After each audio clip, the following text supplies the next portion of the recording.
I'm so tired of people saying that it's just a movie, it's just a comic book, it's just a TV show. Whatever. No, it's not. Stories are the building blocks of our culture, of ourselves, even of our own psychology. We are a product of the stories we tell ourselves about our own past and the experiences on a daily basis, but also the stories that we choose to spend time with. What types of values, our feelings, or whatever are they promoting? What types that we like to spend our time around? They're going to shape us. They're going to shape our personality and character, and they're going to shape our perception of the world and the acts and behaviors that we put out into the world. And people don't understand that. They go, it's just a movie. It's just this. I can like and promote whatever I want. Well, of course you can, but you should pay attention to the responsibility that you have. Consume stories responsibly. As a member of society, as a human being, responsibility to yourself. Consider the consequences. You need some balance. You need some certain criteria that is going to make sure you're promoting the right kind of works, or at least have thought through the type of work that this or that story is going to do in our culture, and then make your own decision whether or not that's something you want to support. Consume stories responsibly. Consider the consequences. Consume stories responsibly.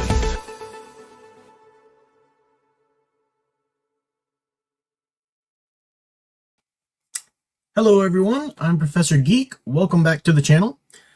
Hopefully I'm coming in loud and clear, but not too loudly. Hopefully you can hear me okay. And hope you guys had a good week. Hopefully everything's been going well. Had a great Christmas, and I will say Merry Christmas because it's still Christmas. Christmas lasts until January 6th. Got the Epiphany, 12 days of Christmas. So I forgot what feast day we're on. Bad Catholic. I forgot what feast day we're on. Oh, I've got the Catholic calendar right here. What's today? Today is the 28th. Today was the today's the Holy Innocents. Feast of the Holy Innocents today. All of the babies that Herod murdered, trying to murder Jesus. But of course we went to the Holy Family Mass tonight because it's a vigil Mass for tomorrow. So, yep, still got plenty of Christmas feast days to come. But I'm saying Happy New Year because this is the last time I'll see you live before Happy New Year. Maybe I'll do another little short video or something, but I also had a bunch of different topics for tonight, and I didn't want to put them all up in thumbnails yet because when I cut the individual topics of the talk today out, then I'll put, thumbnails appropriate to each topic. And it was just a lot of work, and plus it's jumbled, and then you get people coming in here just to hear that little last message you have to say about the Superman legacy thing or whatever, and then they're like, hurry up and talk about the such and such. Like, how about you just chill out and let me talk about what I'm about to talk about? So, anyway, all that said, hope you're having a great season. Ghost Planet Max Inc., welcome. Darth Enigma, good to see you. Private Eye in Retrospectiva. Big Al Presents still has not received my Christmas present that I got him. Got him a great one, too. I almost want to say what it is on air. But, stupid USPS. I don't know. Hopefully it's just taking a little longer. But, I don't know. We'll see. Hopefully it didn't get lost. Eldridge fan, good to see you. I see you're hanging on to Christmas with us. You're rewatching The Goonies for the first time in more than a decade. Still, darn straight it still holds up. It's a great movie. Yeah. Love how the kids are having almost a fantasy adventure right underneath the real adult world. Such a great... Yeah, it is a great movie. Less than 10 minutes in, you feel like the characters, you want to get to know them more. That's good writing. That's good storytelling. That's good... that's the kind of fantasy adventure that children want to undergo.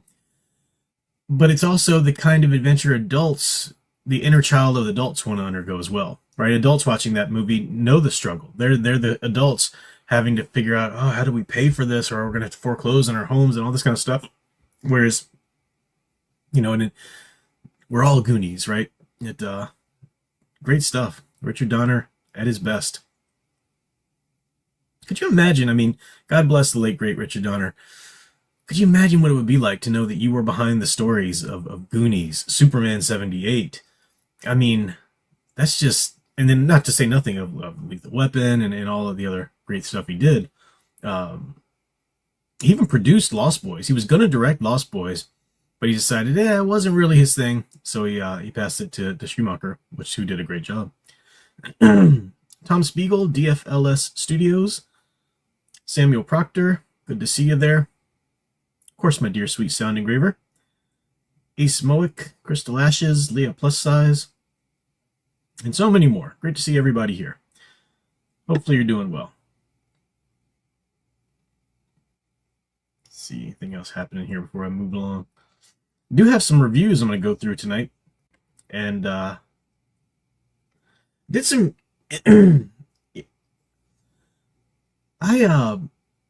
This is old news to you gamers, I know it is. But I talked about it a while ago. I started playing Mass Effect, because I'd never played any of the Mass Effect games. And I don't know why no one recommended Mass Effect to me, knowing how much I loved Star Wars The Old Republic. Because it's BioWare, it's the same company, and that's all I knew at first. I knew, okay, well, it's the same company, let me give this a shot, you know? And I started playing the first Mass Effect, and I really enjoyed it. I was so like, wow, this is an immersive world. The first game was great. But it was so immersive, and there were so many different things to do that I got lost in a bunch of different areas. And I was like, well, now, wait, no, where do I go to finish that quest? So I needed a guide. I kind of got in over my head a little bit. And other things in life, kind of pulled me away from it. So it wasn't for a while later I started playing it with a guide, like an online guide. Not spoiler guide, but just a guide. Now make sure if you say this, here or there, whatever. And even in that, I still made some wrong decisions and messed up the story a little bit. So I had to go back and play it again just to make sure I got all the right decisions I wanted to, because I got the Legendary Edition on my PS4, in which all of your decisions in PS1 automatically carry over to PS2. I mean, to the, not PS1, PS2. All of your decisions in the first game, you can automatically carry over your character into the second and the third and so forth. And just recently, I just started the second game. But I can't believe nobody recommended it to me, and I also can't believe nobody told me that Drew Karpyshyn was involved. It's not just BioWare involved. There's novels out there. I started reading the first novel, which is a prequel to the first game, which is really good so far. It's about Captain Anderson, and his little trial period in the Spectres with Saren and so forth, and that's great so far. And Drew Karpyshyn, he shines when he's writing within somebody else's defined universe, or even if he helped shape the universe. That's where he really shines. I tried to read some of his original stuff, and it was just nope. Bro needs a defined universe to write in. Otherwise, he spends half of a book just trying to figure out the world building of his own.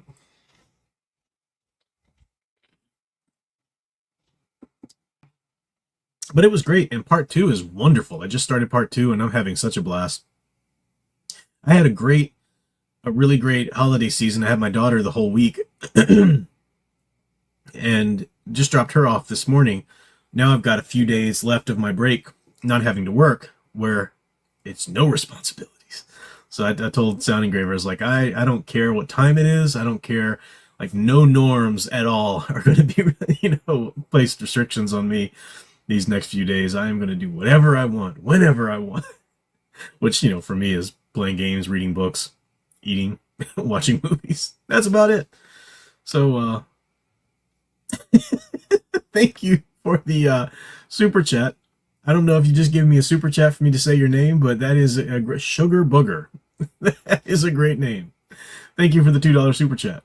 Very much appreciated.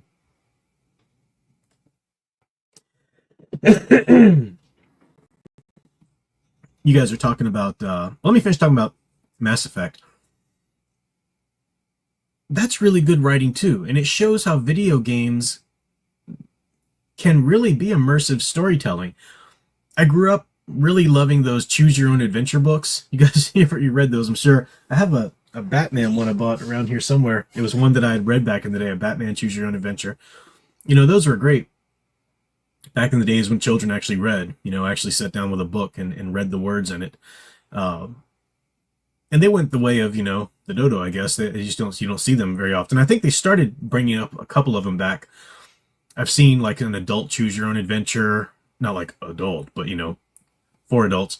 I think they did one for the Stranger Things or whatever, but they actually did Batman Arkham Origins had a tie-in comic, which was a sort of a choose your own adventure. You could choose the order that you were going to read the stories in, and you got a slightly different outcome depending on which order you chose, which was a cool idea. But I was thinking these games like Witcher 3, like certainly like the BioWare games. I was going to say like Red Dead Redemption, but your choices don't really determine the story in that. Um, you don't really choose the way your character is going to go. Well, I guess you do choose how level of high honor, high honor or low honor. Yeah, so yeah, Red Dead Redemption 2. Now that I think about it, because you get different endings, whether you chose to be a character of high honor or low honor. And those kinds of stories, they're like the modern day choose your own adventures. And I think that's a great... I don't think we talk enough about the good storytelling aspect of these, because so many games drop the ball with story. I never played the Last of Us games, but I heard about that fiasco, And, oh shoot, what was the other one? I can't remember the name of it. Not enough people are really fighting for and trying to hold up the gaming industry to true good storytelling standards.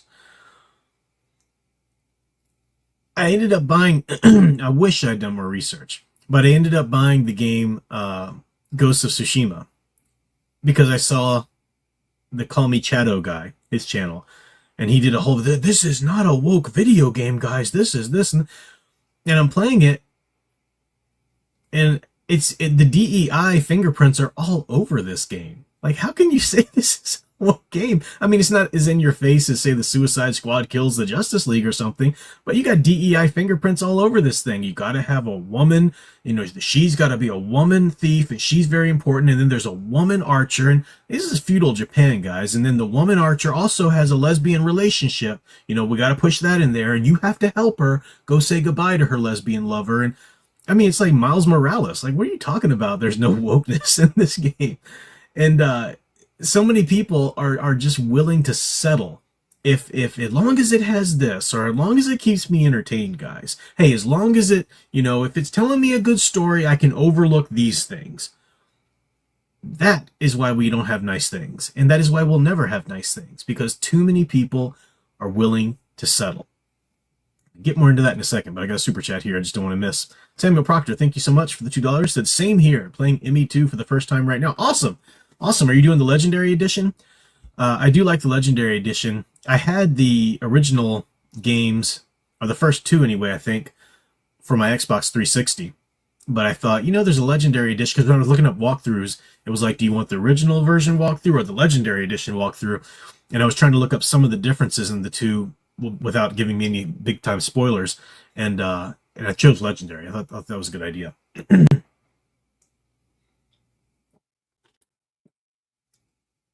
Because the way they do it is at the beginning of the game, they have that little sort of interrogation scenes where you give your answers and sort of establish the choices you made in the last game, which they do in ME2 with as you're being interrogated by Miranda and what's his name, Jacob, on your way to meet the Elusive Man. They did it in Witcher 3 when the guy's interrogating you before you go in to meet the Emperor. But it's kind of a cool idea, just being able to import your character over. That's nice.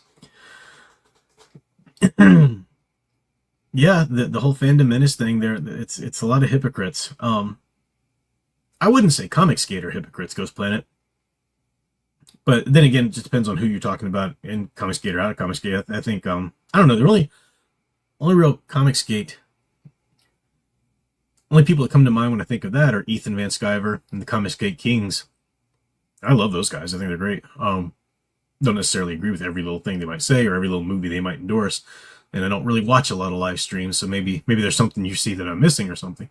But I'll always support Ethan Van Sciver. Even if I disagree with him on this or that movie or show, he's the man. But you do see this attitude in a lot of the whole fandom menace channels, the channels that are trying to monetize the fight against the woke. And it's evident that they're doing that.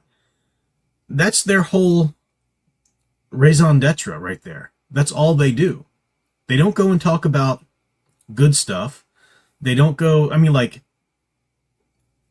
good stuff that's timeless, Every now and then they'll say, yeah, this thing from Hollywood was good, because they can't be negative all the time or they'll lose viewers. They also want to perpetuate this idea that, well, we're making a difference, guys. See, Hollywood's listening to us. See, they gave us the Joker, you know, and they want to perpetuate that idea to keep people coming back, to their channel, to pretend that they're making a difference. And you hear them say this a lot. Look, I just want a good story. If you give me a good story, I can overlook blah, blah, blah. If you just give me a good story, that is not enough. That is not enough. We're talking about mythology here. We're talking about iconic characters that do a job and serve a purpose in our society and in our culture.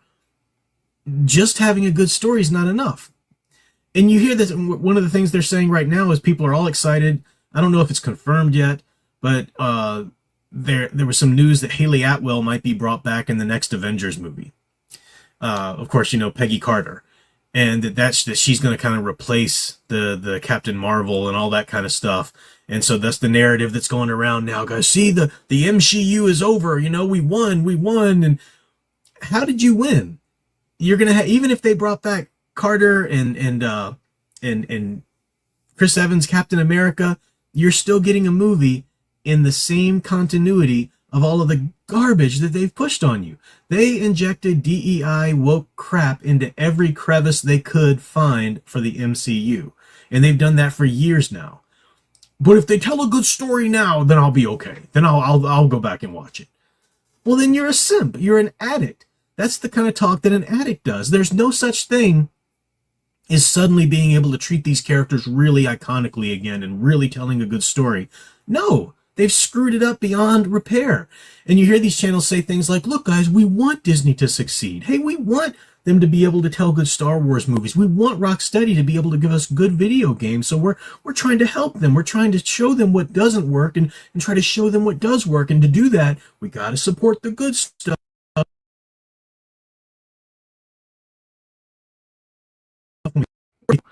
We don't want Disney to succeed. Disney needs to go under. Disney needs to stop making Star Wars movies, period. People ask me all the time when I'm talking about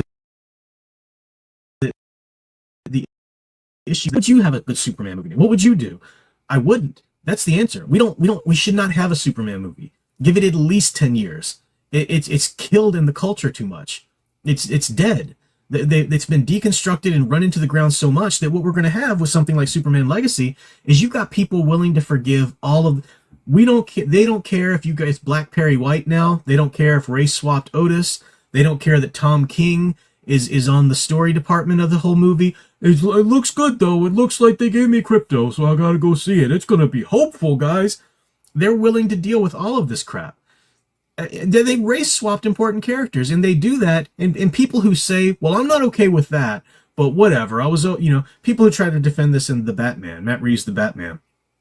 I mean, I'm not for race swapping Commissioner Gordon or Catwoman or anything, but the story was actually really good, and it really didn't hurt the story. Yes, it did. These are race swap when you race swap a character, you fundamentally change that character. A person's experience and their racial identity is a fundamental part of that character's identity. Even if you might not mention anything in the first story, it's only a matter of time before Jim Gordon starts talking about how difficult it was rising up to the top as a black man in this city. It's a fundamental part of their character. You can't just pretend that doesn't change them. And how many idiots, how many simpletons were like, well, I mean, that didn't, I was okay with that because it didn't really matter to the story. It's okay. It's okay. No, you're giving your stamp of approval. Hollywood doesn't care what your little, parsed out reasoning is. Hollywood says you gave that stamp of approval. You gave Black Perry White approval in Man of Steel, so guess what? Perry White's black now. He's black in James Gunn's movie. Fundamental race swap character change. You gave that your approval. How many people, idiotic comments. I mean, I know Dune race swapped kinds and everything, but it doesn't really affect the story. The story was really good, Prof. Dune respects the fan. Does it? How did the sequel work out for you? People are so addicted to new content that they are willing to overlook all of this garbage. They're overlooking things left and right, and when you overlook something, Hollywood says, got away with that. We can put that in the next one. Nope, no, that's not a deal breaker for them. We can keep doing that. And this ridiculous notion, hey, you tell a good story. And people say it as though they're so noble. They're so level-headed, and they're so fair-minded. if you tell a good story, I'm there. I mean, I don't care if you do X, Y, and Z as long as it's a good story. Then you don't care about the characters. You don't care about the mythology. You don't care about this. Everybody who flocked to the Batman tried to tell me I was so crazy for standing against that movie. I'm sorry. I believe in the people who watched the whole crappy Bruce Timm Cape Crusader nonsense. You're just giving them your seal of approval on any of those changes they want to make. Yeah, but the visuals were really good. I have no time for these people. These characters deserve better. I just got a super chat here. Crystal Ashes. Yeah, Crypto deserves better. Justice for Crypto. Crypto is a white lab. He's not a freaking terrier. And you might say, well, come on, you're just picking, isn't that like a nitpick? No, get it right. It's not your property for you to fiddle with, James Gunn. It's not a property for you to get your own little fingerprints on. Just do it right. Hollywood can't do that. James Gunn can't do that, no matter how much you desperately want to hope, no matter how much you desperately just want to be excited for something. You are excited for Superman. What world has Tom King ever done in his life, in his career, that merits him being on the advisory board for the Superman Legacy movie? But no buts. Stop being a simpleton addict. DFLS Studios, thank you for the $10 super chat. Said, hi, Professor. Before we head to New Year, I just wanted to know, what are your thoughts on Vatican City's new anime mascot for 2025 Jubilee? Luce, I think's the name, and also the memes around her. I vaguely heard about this. I think Alec Purdue sent me a link about it, and I know nothing about it. I know nothing about the memes. I'm pretty apathetic to it. Just the idea that they would have one. Okay. I mean, whatever. You want to try and reach a younger crowd or something? Okay, whatever. I don't know anything about it beyond that. Is there some controversy, or is that, I don't know that the memes are. I mean, if it's anime, you know, it's only 2 minutes before somebody's going to make a porn version of it.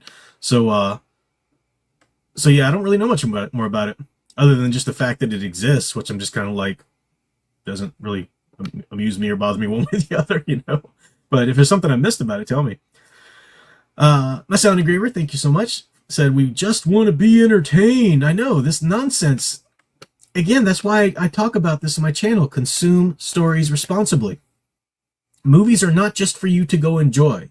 The meter on whether or not a film is good has nothing to do with how much you enjoyed it. Right? Now, that's a thing. And you can have movies. I've got guilty pleasure movies, and aren't all that great, but I have fun with them or whatever. But I don't tout them and support them, and I weigh them. Okay, well, are they doing harm to the brand? Are they doing harm to the mythology or culture? You know, there are more things to think about than just whether or not you liked it. This idea that story is totally subjective. No, it's art, and art is objective. And especially when you have mythology that operates in a culture, it's one thing just to have a new movie with new properties, new characters, whatever. But when you're dealing with franchises and characters that are integral parts of our cultural mythology, stop screwing with it. Stop it.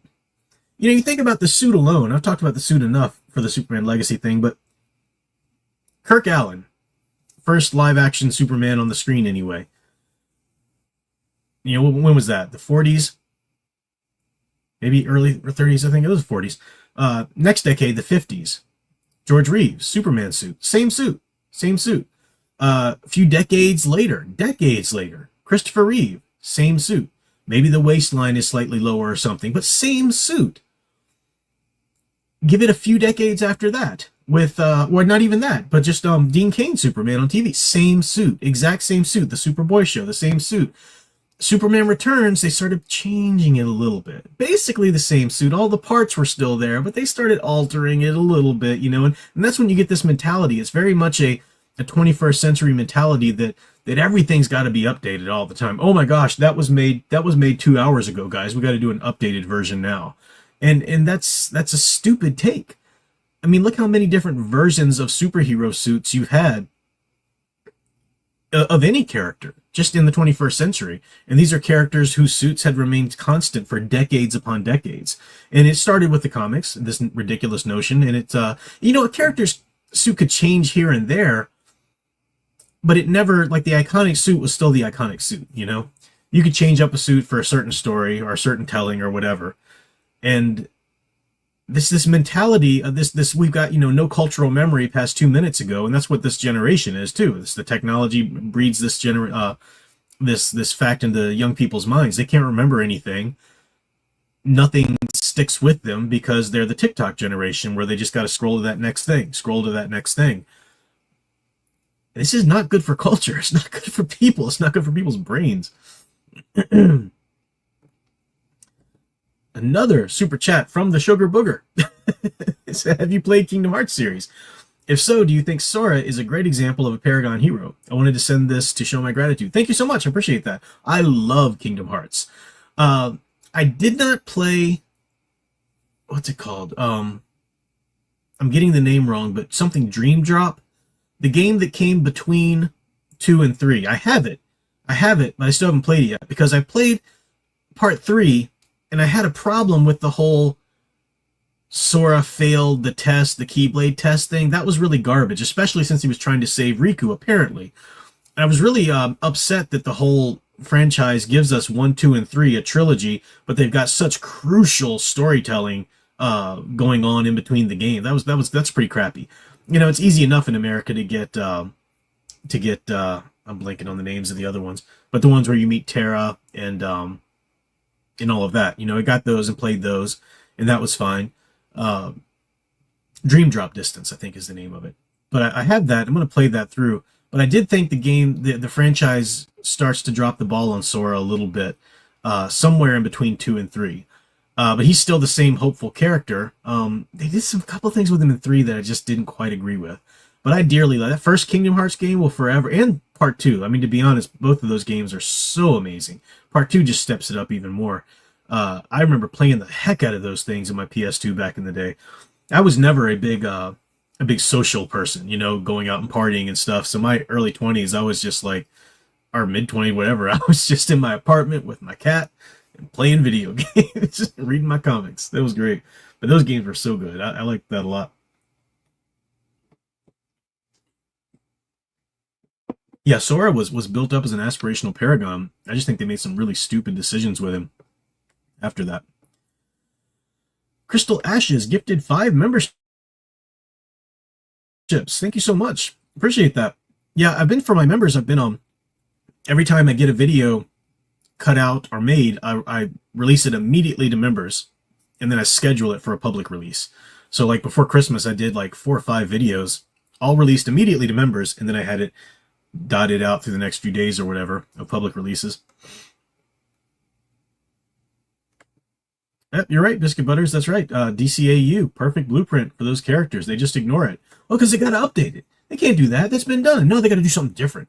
James Gunn's got to put his own little fingers into it and make it look like him, This is going to be a James Gunn movie. Before it's ever a DC movie, it will be a James Gunn movie. I mean, you see that from the bloated cast already and the...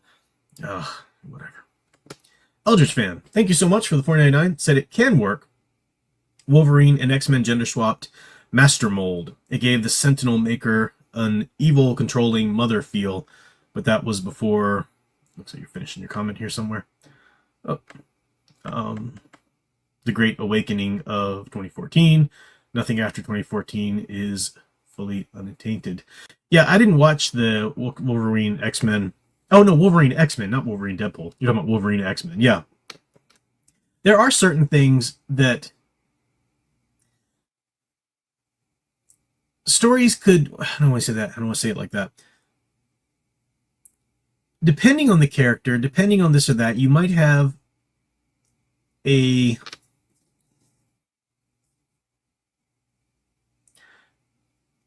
I don't even know if I can remember good versions of a gender swap or race swap that didn't change the character. Like, I didn't care and didn't even know it was a big deal about Samuel L. Jackson playing Nick Fury because I didn't know anything about the real Nick Fury. I mean, maybe I sort of vaguely knew it had been a white guy at some point, but hadn't they changed that in the comics even at some point? Like, it was no big deal to me because I didn't really know the character. But I talk to some people sometimes who are big S.H.I.E.L.D. fans and Nick Fury, Agent of S.H.I.E.L.D. fans, and yeah, I get it. You change the character. But then, before, as you say, 2014, or before the whole teens, the real woke DEI cancer really came to light in the 2000 teens, with the whole hashtag Me Too and then Black Lives Matter and all these things, that all these movements that on the surface, you know, pretended to be for some sort of good, you know, equality or whatever, but they're not for equality. It's in the name: diversity, equity, and conclusion. Equity is not equality. Equality is everybody gets the same chance. Equity is everybody gets the same, period. And that's not okay. That's socialism. You know, what happened to the meritocracy of it? You know, it's yeah. So it's garbage.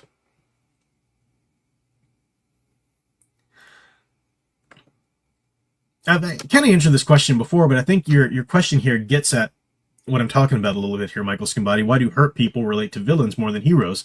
Because it's far easier to say, I've been hurt, I'm a victim, it's not my fault. That's a comfortable place to be in. As much as it's not comfortable to be who have been victimized, it's sort of a comfortable wallowing pit to say, it's not my fault. You know, I've been hurt. I kind of relate to so-and-so. I kind of relate to them because this and that. No one wants to get off their butt, drag themselves up to a standing position, and start getting better and being better and doing better. And in order to do that, you have to hold yourself to some standards. You have to take responsibility for your life. You have to take responsibility for your actions and your being. And yeah, maybe a lot of crap happened to you that's not your fault. But you know what? Nobody can change it but you. And just wallow around in your victimhood. That's, you know, but that's what people want to do today. That's why people keep wanting to drag characters down. That's why people want to just make all these, you know, oh, but you know, I was okay with that because of this, and this. Villains should be warning stories to us. Villains shouldn't be heroes for us. They shouldn't be those that we relate to and that we just want to be like. Batman villains in particular, they're there to show you how not to react to trauma, you know? But people don't want that.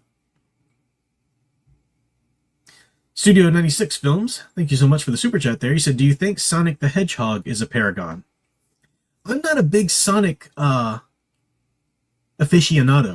I know there was a Sonic cartoons, there was a Sonic comic run that a lot of people like.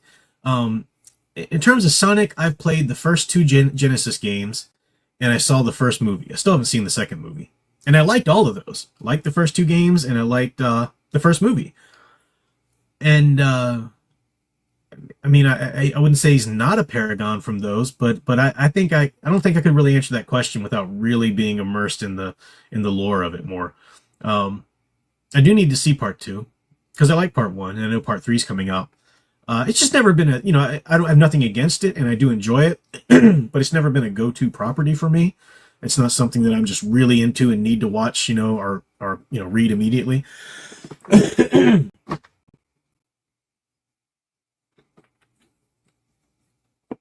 And I say that out of respect for people who are. I don't want to sit here and be a pretend fan, like, oh yeah, Sonic, yeah, I'm one of you guys, yeah. I just don't know as much about him. But everything I've seen looks pretty cool.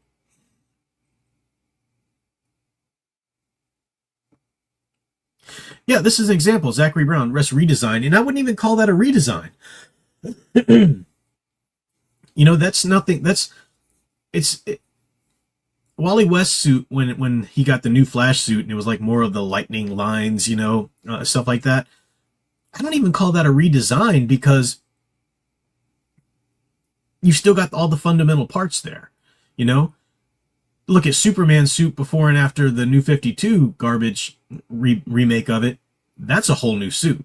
And that's a crappy new suit, But something like the Flash, Wally West suit that he got there, just sort of like the tweaking here and there, that's nothing. That's great too. I liked it. I agree with you. It's good. Still have those comics. It was really good.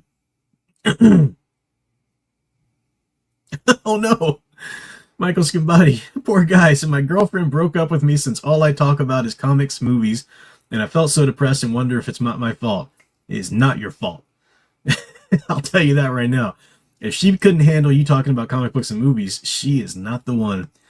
I know, guys. I know I found a unicorn.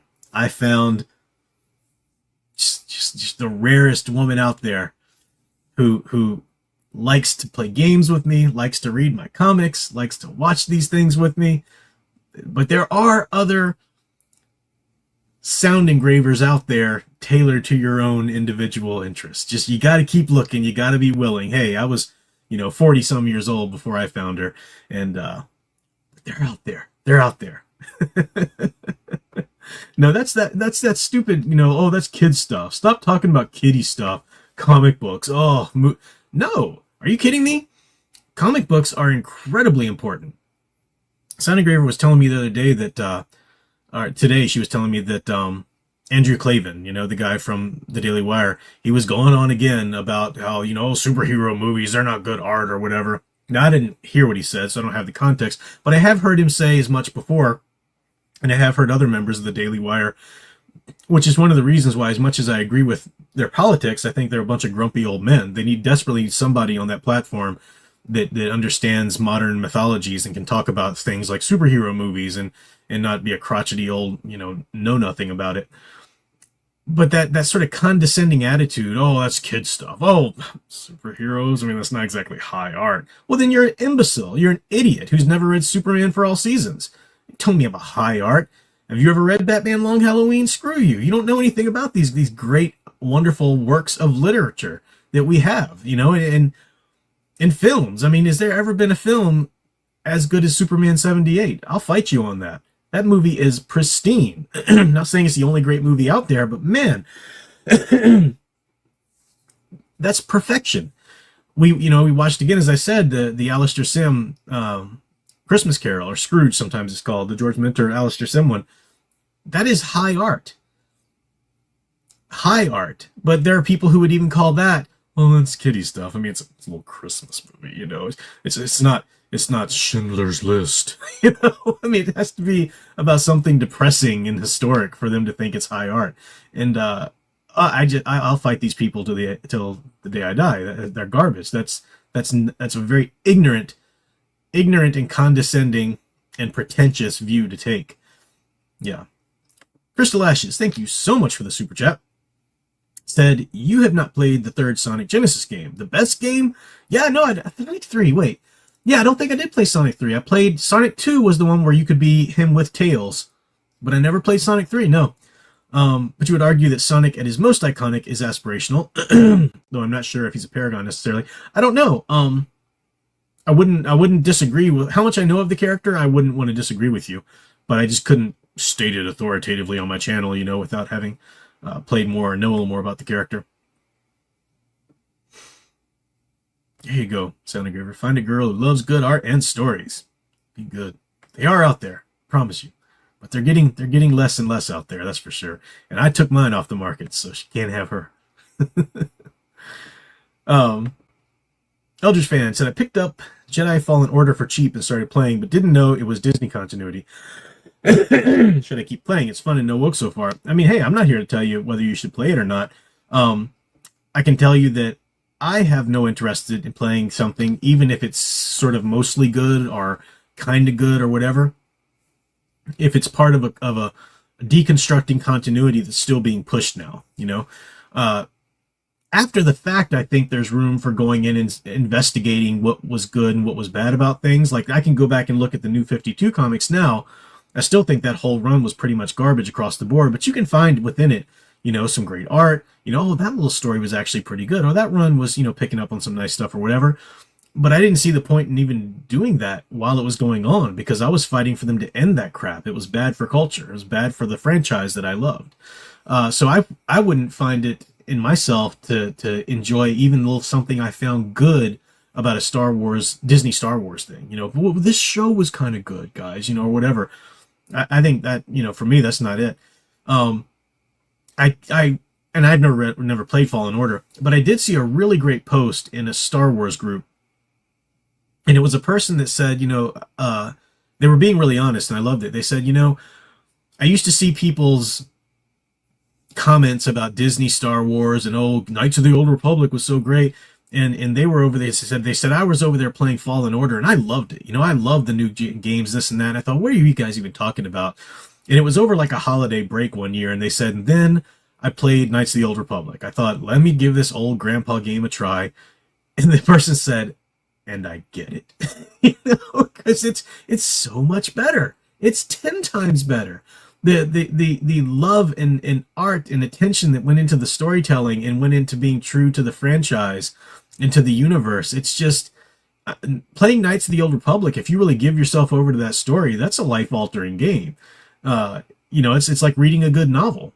It changes you. You take something of it with you. That's amazing, and that's what I game for. We talked before. I'm not a gamer that just likes a fun little puzzle challenge or whatever. And there's nothing wrong with that. Sound Engraver likes a lot of that. She's great. I watch her play D-Cake, the old Donkey Kong Country games, and I'm just in awe of how she can jump through that stuff. But I would never have the fortitude to sit there and stick with it because I'm not getting rewarded by any good story, So that's just what I play them for predominantly.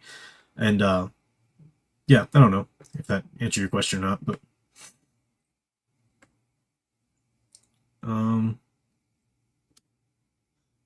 Elshers fans that Clavin is a good thriller writer, but doesn't know a damn thing about super science fiction or superheroes.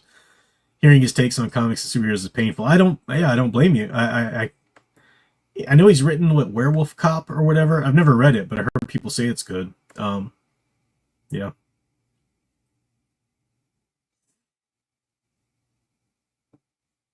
Yeah, that's exactly right, Stephen M. The Daily Wire also looks down upon adults who play video games. As much as I agree with their political stances, they seem to be made up of a lot of judgmental individuals. I really don't know why the Daily Wire wouldn't branch out a little bit more. They're so homogenized. On the one hand, you do have different individuals. Bringing Jordan Peterson in was a big deal. You really kind of branched out there in terms of the intellectual content or expertise. But I mean, when it comes to popular culture, there's the whole, I didn't watch the show, but the whole comment section and, what's her name? There's the whole controversy now of her leaving and why did she leave? And there was something going on or whatever. I don't know. But I think she was branching out a little bit more towards a younger audience. I think they really need to do that. They need to bring somebody in who can, address some of the geekier stuff in culture and whatnot. Yes, Sound Engraver loves the Final Fantasy games, and those are great story games. I never played them myself because I never could get into RPGs. As a kid, I was like, this sounds like math.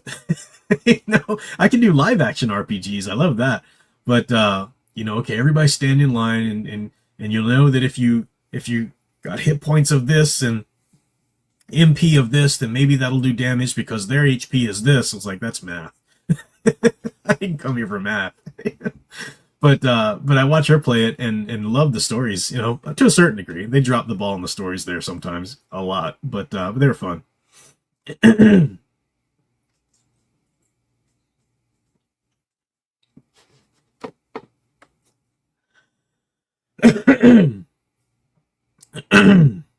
see.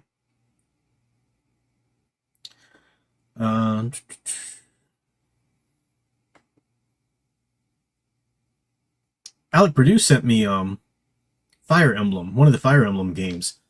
It looks pretty interesting. Sound Engraver will probably play it, and I'll watch her play it, but it looks pretty interesting. I don't know anything about those, but I hear people talk about it.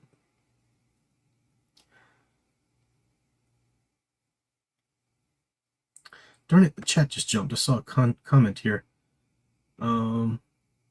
Zachary Brown answering. So I'll say, KOTOR to me might just be the greatest Star Wars content besides the original trilogy. It's lore, so I'm tempted to agree. I haven't read all the EU, but man, it's freaking amazing. I wish that BioWare had been allowed to make the third installment of the trilogy. As much as I like parts of Star Wars The Old Republic MMO, I don't think it did justice to the ending of the story of Revan and Mitra Surik. I think BioWare had a story to tell. Drew Karpyshyn was a part of it, and it's just such a bummer that story never got to be made and fulfilled. I would love for them to go ahead and put out a novel or something at least, about the story they were planning on telling. Or man, it'd be great if they could actually put out the game. But yeah. Yeah, Elder fan Brett Cooper, she was the one. Is she still even doing the Snow White movie? I think that's even up in the air now. Is she still even part of the Daily Wire Snow White movie? It looked like a cool idea, and her ideas about what she was saying on staying true to the original fairy tale and whatnot seemed like a really great.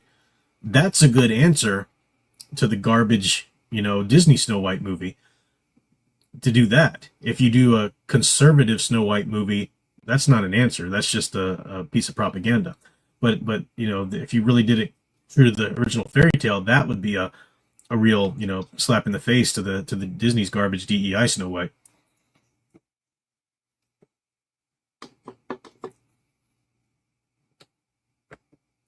Yes, the Thrawn trilogy, that is right up there too. I agree. Haven't finished playing through Shadows of the Empire. I need to fully play through, and I've got the comic and the book and everything. But yeah, I started with my EU, as people know, have heard me talk about the EU stuff. I read the Thrawn trilogy. That was my first foray into the EU. Then I went back and kind of started from the beginning of the chronology.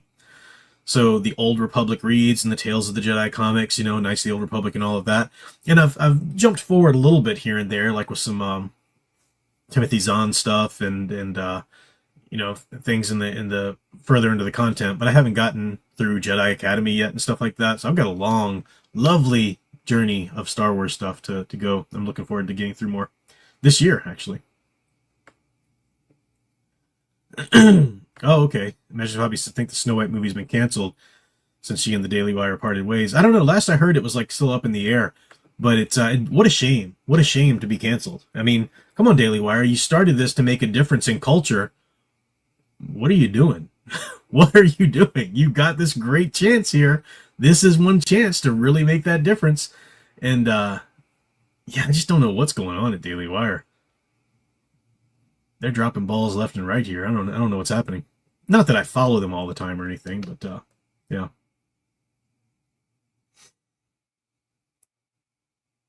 Yeah, KOTOR had a lot of comics, great stuff. KOTOR is awesome. I'm going to replay it. I downloaded from Steam the enhanced edition because I downloaded the enhanced edition of KOTOR 2 that had a lot of the content reinstated, that was latent in the software, but they had cut, so you get to be HK-47 going through the warehouse, at the end, taking out all these fake HK,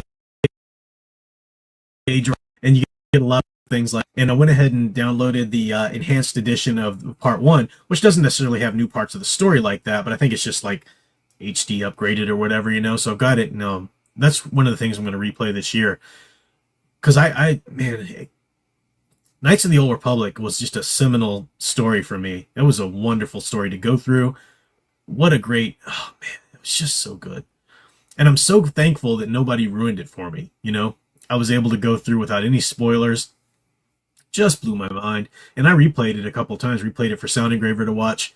And I've tried to wait a long time in between, so it'll be long enough for me to come back and try and play it again fresh and enjoy it again. Because that's what you do. C.S. Lewis said, I can't imagine ever truly loving a book and only reading it once. And it's absolutely right. My 3 favorite books, The Christmas Carol, Dracula, and Something Wicked This Way Comes, I read them almost yearly, if not every 2 years, maybe.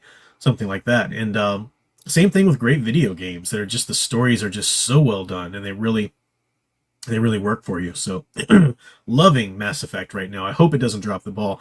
Everybody I've heard talk about it, I think they say Mass Effect 2 is even their favorite. I think there's always talk or some hubbub about maybe doing a streaming series or movies. I hope that never comes to be, because it'll be garbage in today's climate. They'll never do that right. I agree, Stephen. The Thrawn trilogy is they're the true episodes 6, 7, and 8. Thrawn was a brilliant character until evil Disney Empire got a hold of him. Yeah, Disney Thrawn is ridiculous. There's a great meme. I wish I had saved it, but it had the original Thrawn of the Thrawn trilogy, and next to his picture was a game of chess. And then it had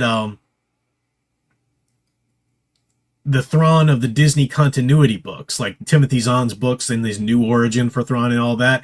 It had a picture of him, and it had next to it a checkerboard. So you've gone from chess to checkers. And then it had a picture of Thrawn from the Ahsoka series, and next to it was a tic-tac-toe board. It's so true. It's so true. But yeah, the Thrawn trilogy, that's the sequel trilogy. I don't care what anybody says. I've heard the argument that no, the sequel trilogy needs to deal with Luke and Leia's children and so forth. And I get that reasoning, but I don't think that's necessary. I think it's fine to continue with Luke in the Skywalker saga there, and then in the Thrawn trilogy, you've got her giving birth to her first children, and you've got Mara Jade introduced, who would go on eventually to be Luke's wife and everything. So, I just what a missed opportunity. I mean, J.J. Abrams, when God forbid that man passes away, it should be written on his tombstone, the idiot who missed the chance of putting Luke, Han, and Leia in a movie together again. Because I gotta do a mystery box. You know? That's just the idiotic storytellers we have with us today. It's garbage. Eldridge fan, Goto.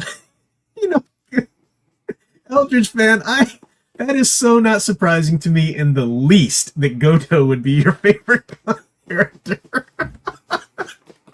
But he was a really interesting character, I'll give you that. Yeah, and the little the droid that he sent through and everything. That was interesting.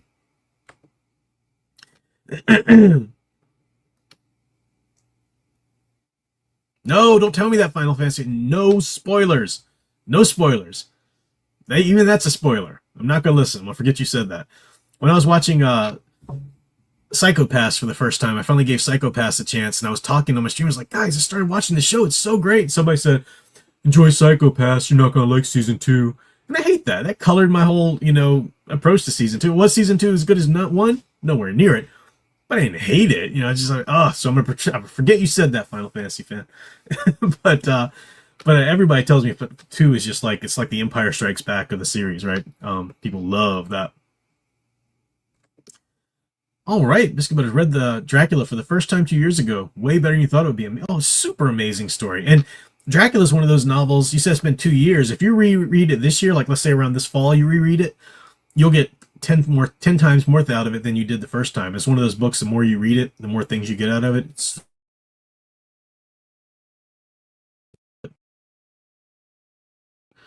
Froze up there.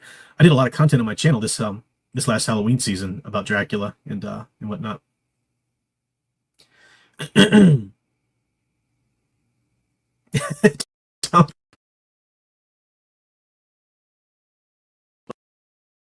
Coming in 3, 2, 1. Connection error.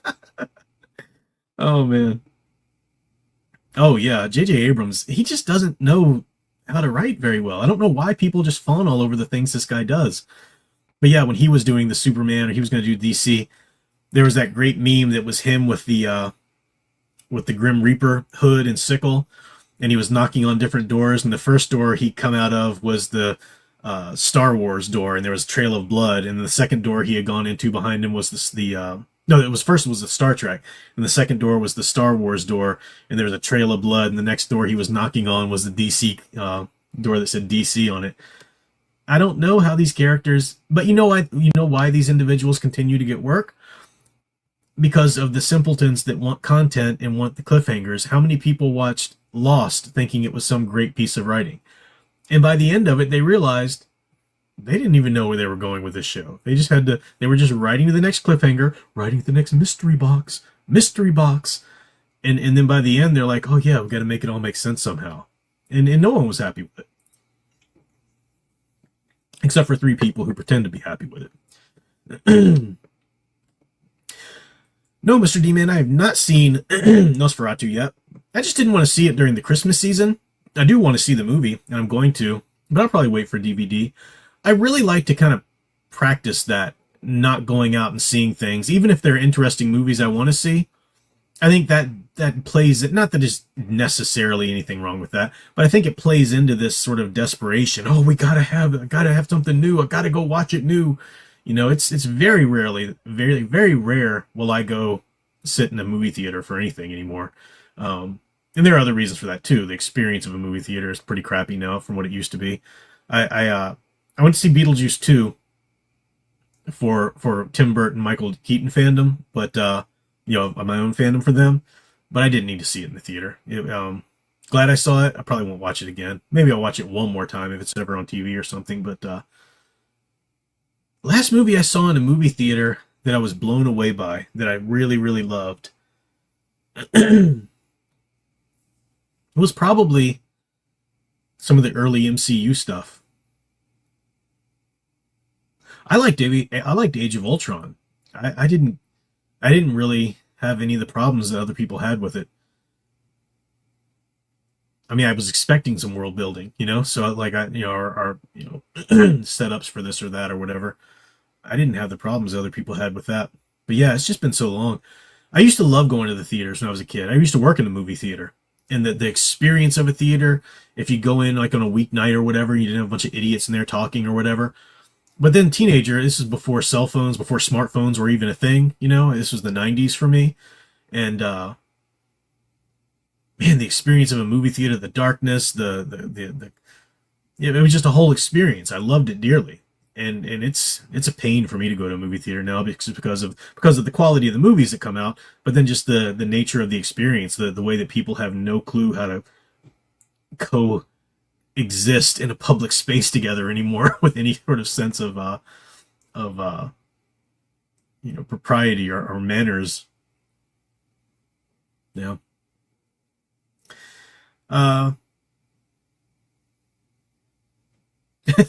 Sam Proctor has to take umbrage with what you said just for my grandpa who watched it. How dare you, sir? Well, that's funny because my parents had watched it like, oh, that show was really good. And, people who don't really understand story structure, it's easier for them to fall into but I had a good time watching it, and that's valid. That's a valid enough place to start. Did you enjoy something? I mean, yeah, if you're not enjoying something, why even stick around to see if it's well structured and so forth? I fully get that. But just because you enjoy something doesn't mean it's great art. Maybe it means, at the very least, it means it's something you enjoy. And hey, by all means, don't let grumpy old Professor Geek tell you not to watch it. Go enjoy it if you want. But I'm still going to tell you that you're hurting culture if it's something that actually hurts culture and you're still watching it, And people get so mad at me for that. Like, dude, what am I? I'm not reaching through your computer screen and turning off your, television. I'm just having a YouTube channel. You can turn off tune me out. Click do not recommend channel, and we part ways forever. All good. Anyway. Yeah, the Captain America: The First Avenger, Chef's Kiss, wonderful film. I've heard some people who have issues with that, and I just don't agree at all. Do not agree at all. I think that does for the character of Captain America, in my eyes, what Superman 78 did for Superman in culture. Just, yeah, great. Really good stuff. Yeah, I have no problem with people who went to go see Nosferatu. I was just saying why I didn't go see it, but I do want to watch it. I've heard some, I haven't really heard any bad reviews of it. I've heard some people like it more than others. I've heard some people just say it's kind of meh. I'm interested in what my take will be on it with the sort of the deep dive study I did with Dracula and the film Incarnations and everything, and even the deep look I did with the original Nosferatu film. So it's I'm interested in seeing it. I'm looking forward to seeing it. Probably be when it hits DVD, which I imagine will be quicker than, I don't know. But who knows? I mean, maybe in a month or so, I might, if it's still out. I doubt it'll be out in theaters a month. It'll probably be on DVD that I see that. But I will talk about it when I do see it. AL, good to see you there. We're just about to wrap up here. But I say greetings from Japan. Wow. Well, hope you're having a great travels and safe travels there. Hope you're having a good time there. Greetings to you as well.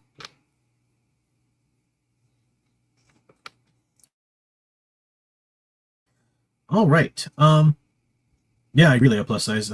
Winter Soldier's just a freaking good movie. Yeah, definitely.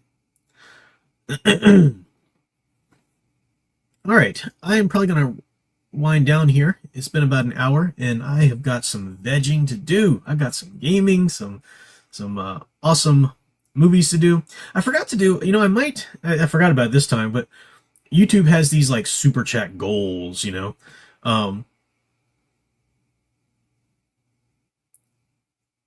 making money from YouTube is great, right? But I think the second you count on the money you make from YouTube is the second you throw your sincerity out the window. That's the second that you cease to be true to yourself, because then you're saying whatever you need to say to get clicks and to get the money and stuff like that. So I didn't really want to jump on the whole super chat goal bandwagon. But sometimes people do ask me, they're like, really want my thoughts on this movie or that movie that I might not really be all that inclined to go watch. But if it's something like, we really want you to go watch, this movie, that movie, maybe that's something I'll do a super chat goal for at some point or another. But I don't know. I'm just not about little clickbaity things or whatever. I'm not an Ethan Van Sciver who can say, all right, guys, $1,000 in super chats and I'll go read that comic. Wow. Talk about a following. Do have this super chat though from Thomas Spiegel that I don't want to miss. And one problem with Nosferatu, it looks like a slow, quiet, suspenseful movie, which means everyone is going to hear the nasty sounds of me munching my buttery jalapeno popcorn. That's good. I thought you were talking about something like an issue in the movie, but that's funny. That's funny. Yes, peace out to all of y'all. Thank you guys for hanging out. I always like doing these, and like I said, I never really go more than an hour. But I did record a video today that I'm going to piece together with some gameplay. It's a video I've been having on my mind that I wanted to talk about. I had to do with a moment in Batman Arkham Origins that spawned this idea for me. So I'm going to put that out probably tomorrow because I have to wait like 24 hours before this YouTube live stream processes for me to download this and cut out anything else. So by tomorrow night, if I do the editing tonight, I should have the other little Batman Arkham Origins video talk about. So that should be out. And Sound Engraver is giving me a super chat to make sure I tell her that her music album launches on stream tomorrow. So her stream is 5:45 tomorrow on her channel. She does those every Sunday night. And she has got this freaking amazing album. She does electronic music. And she's also a master violinist. And I don't just mean somebody who plays violin or took some lessons. I mean, Sound Engraver has been playing violin since she was a child and studied it at the graduate level of college. She is a master violinist. And she's been doing electronic music for so long. And she every now and then she did her first album, paired her violin playing over the electronic music, and it was so great. It's one of them that she plays a lot for her like intro music on her channel or her live streams. And she finally agreed to put violin over her next album, and this is the album she's going to release. I think it's like 4 tracks. I haven't heard the whole finished product yet, but I've heard, the mixing, and it sounds so freaking good. It's like an 80s style kind of. I don't want to say anything it's not because I don't know the proper musical terms and genres, and I don't want to label it as something she might have it. But it's really good electronic music with amazing violin over it. It's awesome. So she's gonna be launching that tomorrow. Last super chat of the night before my voice goes here is Crystal Ashes. Thanks for a lovely time, everyone. Merry Christmas and Happy New Year. Thank you, sir, and Merry Christmas and Happy New Year to everyone else as well. We'll be back with more content soon. Until then, keep enjoying and digging deeper into the true blue, well-told stories you love. Thanks for watching.